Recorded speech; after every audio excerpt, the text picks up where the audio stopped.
Quand l'adaptation live de Death Note a été annoncée par Netflix, mes sentiments étaient mitigés. Comme beaucoup, le souvenir de Dragon Ball Evolution était encore présent. Mais sachant Netflix plus souple qu'Hollywood auprès de ses réalisateurs, le projet me rendait tout de même curieux. Death Note, ce fut l'un de mes premiers coups de cœur en manga. J'avais déjà eu quelques expériences avec Dragon Ball, Naruto ou Shaman King, mais c'est avec Death Note et son excellent animé que je compris toutes les possibilités qu'offrait ce médium. Tsugumi Ohba et Takeshi Obata, les génies derrière Death Note, font partie de mes auteurs préférés, et ont également fait mon manga préféré, Bakuman. Après avoir vu quelques images et bandes annonces, je ne saurais toujours pas dire si le film sera bon. Plusieurs points me font douter, comme l'américanisation de l'histoire, mais ça peut également être une bonne surprise, étant donné qu'ils semblent s'éloigner du manga en essayant de faire leur propre vision de Death Note. Nous verrons bien. C'est sur ces interrogations que je m'arrête en me posant cette ultime question. Death Note par Netflix, c'est bon ou pas? Bonjour, bonsoir à tous et bienvenue dans Conseil Bloqué. Aujourd'hui Death Note, le film Netflix. Ah oui, je sais, je suis pas dans mon décor habituel, je suis dans mon décor d'intro, mais j'en ai ras le cul à chaque fois de déplacer ma télé, donc je pense, si ça rend bien, que je resterai comme ça tout le temps. On va voir. Mais donc, le film Death Note de Netflix, réalisé par Adam Wingard, est sorti le 25 août 2017 sur Netflix. L'histoire est celle de Light Yagami, non je déconne, Light Turner. On va pas faire de blague là-dessus parce que sinon on va pas s'en sortir. Donc Light Turner, qui est un jeune de lycée à peu près lambda, très intelligent, mais qui n'est pas très social et qui va tomber sur le Death Note, un cahier de la mort qui permet de tuer des gens en écrivant leur nom dedans. Il va s'en servir pour essayer d'éradiquer le mal sur Terre, mais se fera poursuivre par un mystérieux enquêteur nommé L. Comme j'ai dit dans l'intro, j'adore l'animé Death Note et j'adore Death Note dans sa globalité. Mais on va quand même essayer d'être un minimum objectif et de regarder le film en tant que film et pas qu'en tant qu'adaptation de Death Note. Ou en tout cas, pas faire de comparaison de genre Light Yagami et Light Turner par exemple, ou le L noir, parce qu'on en a clairement quelque chose à foutre qu'il soit noir L. C'est vrai que c'est le truc le plus important sur le personnage. Mais bon, vous m'avez compris. Dans l'ensemble, le film est plutôt bon. C'est pas excellent, il y a pas mal de trucs qui sont moyens et même en tant que film ou en comparaison avec le manga. Mais dans l'ensemble, c'est plus que correct et on passe un très bon moment devant. Mais on va aller plus loin. Donc, niveau réalisation, je trouve que vraiment, alors je sais pas si c'est parce que je suis habitué à Dragon Ball Evolution ou un genre de truc, mais pour une adaptation américaine d'un univers japonais, bah c'est vraiment très bon, je veux dire. Alors, le mec fait peut-être un peu trop de plans débulés comme ça, ouais, débulés. Des plans, un peu trop de plans débulés à mon goût. Alors, il y a des fois où c'est classe, il y a des fois où c'est un peu trop, un peu too much. Au bout d'un moment, t'as compris l'idée, quoi. Mais sinon, on sent une vraie volonté de réalisation, une vraie volonté de faire un film sensoriel, un film avec des vraies images très belles. Par moments, je trouve même que la réalisation est vraiment très classieuse, avec des plans très lents, très majestueux, et vraiment des effets plutôt pas mal, comme souvent, quand il filme une pomme, il y a vraiment un focus sur la pomme et le reste est flou, et c'est plutôt joli. Donc il y a un vrai cachet visuel, et bien sûr, une scène à la fin avec des pétales de fleurs, qui est très jolie elle aussi. Donc vraiment, visuellement, t'as un cachet, c'est beau, c'est artistique, et tu sens que le réalisateur, il a pas voulu faire de la merde avec son film. Donc ça, c'est plutôt bien. Après, est-ce que ça marche pour l'ambiance du film? Généralement, oui, généralement ça marche très bien. Le film prend son temps, en tout cas pour ses deux premières parties, spécialement, il prend vraiment son temps pour amener les trucs, un peu comme le début qu'on voit là tout de suite. Mais en plus lent limite, les actions arrivent plus vite que dans le manga. D'un côté le manga c'est par épisode donc ils ont le temps, mais les choses se font beaucoup plus lentement, le rythme est plus lent en tout cas, et après c'est pas un mal en soi dans le sens où dès le troisième acte en fait, entre le deuxième et le troisième acte, ça s'accélère de plus en plus pour devenir très effréné pendant la résolution finale. Donc c'est plutôt bien, les couleurs sont assez travaillées en original, de toute façon dès la bande-annonce ça se voyait, avec ses néons rouges, ses néons bleus, ces trucs, ces machins, donc c'est plutôt pas mal. Et ouais, niveau réalisation c'est du bon, c'est pas excellent dans le sens où il n'y a pas des... J'ai pas vu en tout cas beaucoup, c'est pas le truc que j'ai le plus regardé, mais j'ai pas vu énormément de plans très symboliques, de cinématographie très... ouais, très métaphorique et tout, mais c'était très beau et très agréable à voir, et ça rentre dans le truc, je veux dire, tu rentres vraiment dans l'ambiance et tu rentres dans le bain, donc c'est un bon point. La musique en elle-même suit ce schéma, elle est pas ouf, bien moins bonne par exemple, si je peux faire une petite comparaison avec les musiques de l'animé, le thème de L en tête qui est vraiment tout simplement génial, mais la musique est pas mal du tout, ça a un effet très thriller, avec des petites notes de piano à la thème de L de temps en temps, qui est plutôt sympa, mais c'est pas ouf quoi, je veux dire, c'est très sympa, on s'amuse, y a pas de souci, on est dedans, enfin je veux dire on s'amuse, on s'éclate devant le film, quoi, on est pris dedans, ça me rentre dans l'ambiance et tout, mais c'est pas extraordinaire. Mais ça fait très bien le job, donc on va pas s'en plaindre. En ce qui concerne les acteurs, je trouve qu'il y a à boire et à manger. Par exemple, Nat Wolff, qui a beaucoup été critiqué pour son rôle justement, parce qu'il avait fait Nos étoiles contre un avant, et il y en avait qui disaient que ces petits mecs émo je sais pas quoi pouvaient pas faire live. Moi ça me dérangeait pas, vous voyez la vidéo fermez-la de MJ Prise Center, MJ Prise One, des Voxmakers pour avoir un bon avis sur le sujet, mais il est pas mauvais généralement, tu sens vraiment le gamin paumé, tout ça, mais alors, des fois il est un peu trop, je trouve. Par exemple quand il crie, c'est vraiment en mode fillette, grosse pucelle, et c'est assez énervant par moments. Sa copine Mia, la plupart du temps, je la trouvais un peu quelconque, voire même des fois qu'elle jouait pas très bien. Mais il y a certains moments, dont vers la fin, où elle se rattrape beaucoup et c'est cool. C'est pas ouf, mais elle a quelques fulgurances qui fait que j'accepte le personnage. C'est pas extraordinaire, mais bon, ça aurait pu être pire, on va dire. En ce qui concerne le père de Light, bof, franchement très bof, le 3 quarts du film, on dirait qu'il s'emmerde limite, ou qu'il est en sous-jeu, c'est pas excellent. En ce qui concerne Watari, je l'ai trouvé plutôt sympa, il est différent du manga, si on doit comparer au manga, mais il a un côté très droit, que j'aime bien, alors que dans le manga il fait plus grand-père gentil limite, donc c'est plutôt intéressant. Et elle en lui-même, il est très bon, je veux dire, oui, il est noir, mais on s'en bat les couilles parce qu'il est très bon dans ce rôle. Il est différent de ce qu'il était dans le manga, mais j'en parlerai plus tard, ça, dans tout ce qui est scénario, lien entre les personnages, tout ça, mais en ce qui concerne son jeu pur, on y croit, je veux dire, le 3 quarts du temps, on y croit à fond, et je pense que c'est le deuxième meilleur personnage du film au niveau jeu d'acteur. Parce que le meilleur, évidemment, c'est Ryuk. Parce qu'évidemment, c'est Willem Dafoe. Et que Ryuk est trop classe, Willem Dafoe est trop classe, il a fait le bouffon vert, donc évidemment, il allait déchirer, c'était une évidence. Et oui, il déchire. Il est pas là tout le temps, il est pas là beaucoup de fois, mais quand il est là, il crève l'écran, clairement. Et c'est un très bon personnage, mais bon, je vais passer dessus très vite parce que c'est évident. Avant de passer au scénario et au lien entre les personnages, je vais revoir un point dont j'avais parlé dans l'intro, qui est l'américanisation, quelque chose que beaucoup avaient peur. Moi un petit peu mais pas trop, parce que l'américanisation peut donner de bonnes choses, mais c'est vrai, je me demandais comment ils allaient adapter ça et s'ils allaient pas pouvoir faire un truc trop américanisé. Et l'intro me faisait un peu peur dans ce sens-là, dans le sens où l'introduction du film fait très américain, quoi. Une musique pop des États-Unis avec des plans sur des pop-huggers, des cheerleaders, genre de conneries. Tu te dis ah ouais d'accord, on adore American Pie, on est dans Death Note, je sais pas, mais bon, attendons de voir. Mais avec un petit côté plus thriller au bout d'un moment, presque film d'horreur, qui est assez cool je trouve. Bon, c'est pas exceptionnel dans ce côté-là, mais ça nous donnait le ton dans le sens, ouais c'est américanisé, mais on va faire quelque chose derrière ça. Et dans l'ensemble, le film le confirme, je veux dire, certes c'est américanisé, mais pas d'une mauvaise manière, et limite en fait tu t'en branles du pays.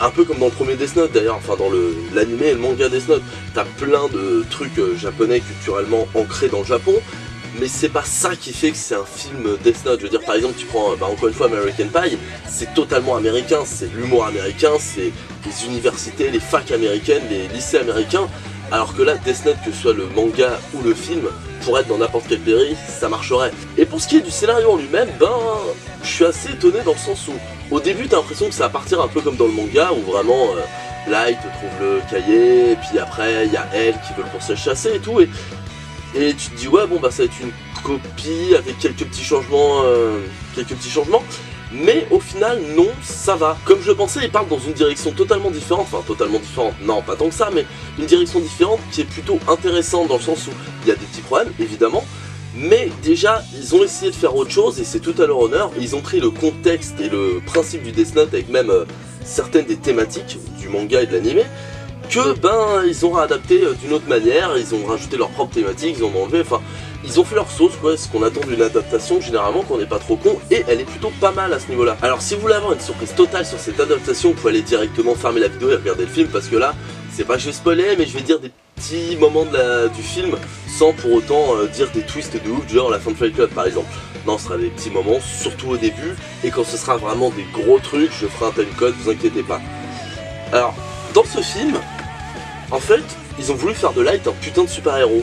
Ce qui me dérange pas en soi, parce que c'est plutôt intéressant, mais un super-héros plus limite Batman en mode est-ce que pour faire un mélange entre Batman et Punisher, genre est-ce que pour faire la justice, je dois tuer les gens, tout ça. Dans le sens où, dans le manga, à ce moment-là, pile là où on est dans l'anime là, Light décide de changer les choses de lui-même, il décide de devoir devenir dieu de la mort de lui-même, et Ryuk qui regarde, il s'en bat les couilles Ryuk, il est même limite gentil, pas gentil mais presque. Alors que dans l'adaptation, c'est Ryuk qui le pousse à tuer la première fois, et ensuite c'est Miya qui le pousse à continuer. Et en fait il prend limite pas ses propres décisions par rapport au Death Note, enfin si le premier meurtre, effectivement, et encore non même pas c'est Ryuk, le deuxième c'est lui. D'ailleurs à ce niveau-là, j'aurais trouvé ça plus logique que le premier meurtre, ce soit celui qui fait en deuxième, pour pas spoiler, c'est très mal duquel je parlais, qui est important pour lui, et que le premier n'ait pas lieu ou ait lieu après. Parce que au final c'est...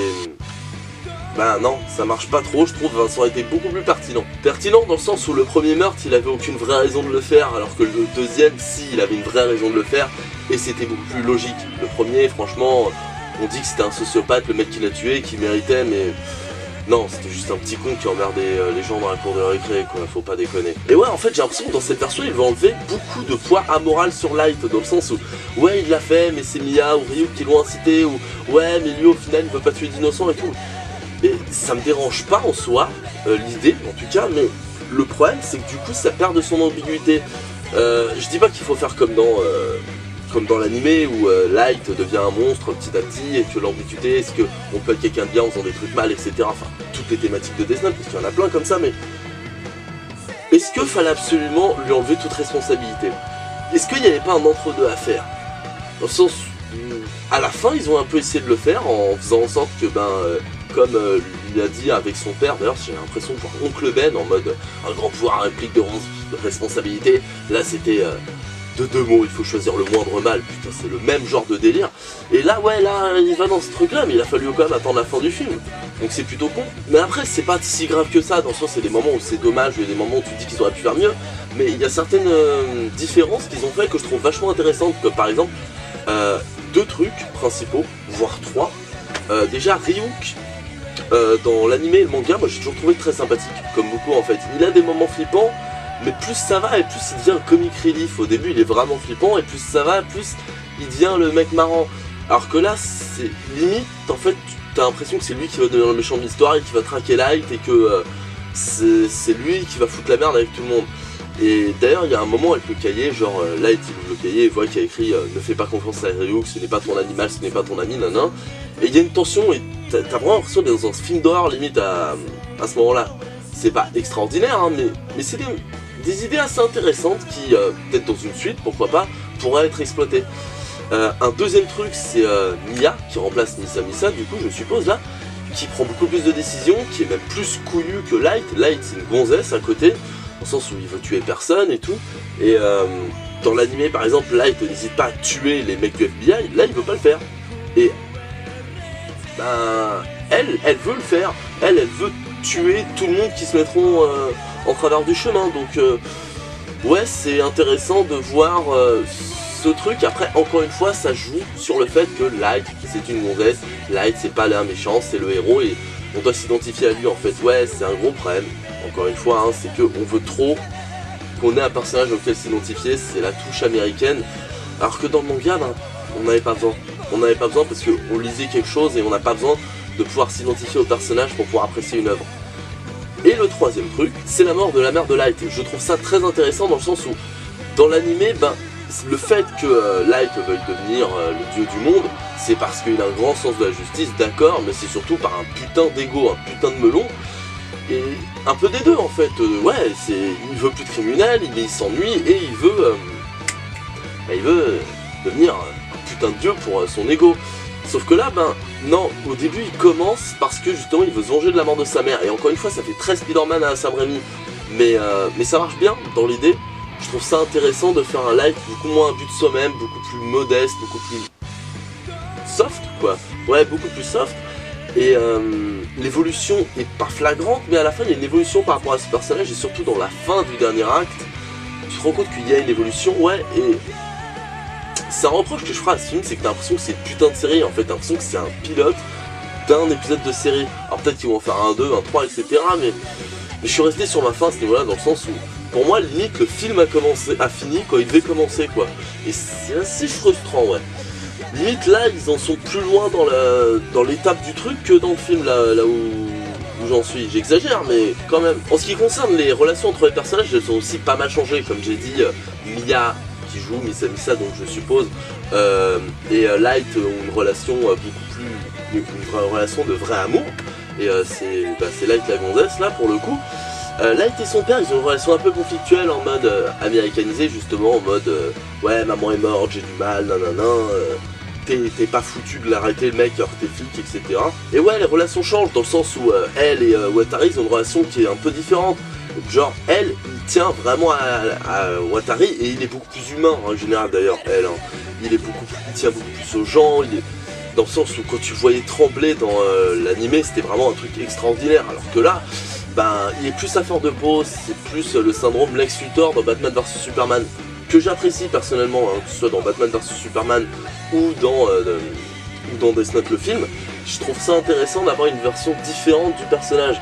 Et là pour le coup c'est assez intéressant de voir un L pris en conflit psychologique, en mode est-ce que je dois tuer Kira ou est-ce que je dois le livrer à la police, ou Watari je l'aime, ce genre de truc, c'est assez intéressant. Et d'ailleurs la relation Light est vraiment différente, je préfère celle du manga parce que ben je la trouve beaucoup plus forte. Dans celle-là c'est limite deux ados qui ont du mal à contrôler leurs émotions, alors que dans le manga c'est deux mecs au sang-froid qui jouent une partie d'échecs, alors que dans l'autre ils sont totalement dépassés par les événements, excusez-moi. Et c'est assez intéressant en soi, même si ça amène un problème pour moi dans ce film, c'est que les personnages sont pas spécialement intelligents. Y a plein de trucs, tu te dis ouais mais c'était facile à trouver ça, c'était facile par exemple ou dans micro spoil, c'est aller dans 10 secondes environ, ou 20, allez on va dire 30 grand max, le père de Light fait un discours en public, et en disant ouais on va arrêter Kira, et il se fait pas tuer. Comment les gens ne pourraient pas penser que c'est Kira ou pas Light en fait? Alors oui, ils le découvrent elle, mais on fait comme si c'est un truc de ouf en fait. Alors que les conflits psychologiques dans l'anime Death Note et dans le manga étaient tellement intéressants, et là les conflits, ben, à part la fin, à part le conflit de fin avec Light qui arrive à retourner la situation sur certains trucs, et Mia qui fait des trucs, et elle qui fait des trucs, enfin vraiment la résolution finale quoi. Bah à part ça, j'ai pas retrouvé la patte Death Note au niveau du ah ouais il a fait comme ça. C'est con mais la planque du cahier dans l'animé et dans le manga était géniale. Et là bah y a rien de tout ça, c'est limite c'est Mia qui est plus intelligente que elle quoi. Que Light, il est censé être super intelligent Light, mais là non. Et ouais tu sens pas la grandeur des personnages, tu sens pas à quel point, à part Ryuk, mais tu sens pas à quel point Light est intelligent. Ouais d'accord il fait les copies de tout le monde, mais à part ça, nique. Elle, tu ne sens pas si intelligent que ça, quoi, c'est... Alors certes, il y a des petits trucs sympas, hein, comme par exemple, Light, le nom Kira, c'est lui qui le choisit, d'une manière assez sympathique. Au sens où ça veut dire lumière en celte, et ça veut dire aussi tueur en japonais, et il fait ça pour que les gens croient que c'est un japonais. Petit clin d'œil au manga, et petite tactique, sympathique mais sans plus, de la part de Light, c'est toujours cool. Après, ouais, moyen, vraiment, leur intelligence c'est vraiment moyen quoi. Enfin bref, je crois que je vais pouvoir conclure maintenant, il y a quand même pas mal de choses à dire, mais bon, je sens que la vidéo va être un peu longue, mais bon, faut peut-être que je vous laisse aussi un peu découvrir certaines choses. Dans l'ensemble, je vous conseille le film Death Note sur Netflix, c'est pas un mauvais film, c'est un bon film, que je trouve moins bon que le manga d'origine, si vous voulez absolument la question, hein. Pas parce qu'il y a des trucs qui changent, c'est juste que j'ai été beaucoup moins pris dans l'histoire et je trouve bah, que... il est moins fort, il est moins puissant et il a ce côté série télé qui me dérange un peu à certains moments. Non pas que j'ai quelque chose contre les séries, même si je suis pas fan, c'est juste que ben c'était censé être un film Death Note, pas un épisode pilote de Death Note en fait. Enfin bref, je vous conseille ce film, il est très sympa. Et en attendant, bah, si vous êtes d'accord ou pas, n'hésitez pas à me le dire dans les commentaires. Je sais que ce film a été pas mal hué, moi je suis pas d'accord, il a aucune raison d'être hué. C'est un bon film, c'est loin d'être honteux comme résultat, et je pense que ce film mérite d'être vu, au moins d'être vu dans le respect quoi. Si vous aimez pas, je peux comprendre, mais c'est pas une raison pour l'enculer comme certains font en ce moment, enfin bref, c'est pas Dragon Ball Evolution quoi les gars. Donc en attendant, si vous avez aimé ma vidéo, je vous invite à liker, partager, vous abonner à la chaîne, et en attendant, passez une bonne journée, /soirée, un autre passe-temps. Où sont mes chips que je puisse faire un truc badass?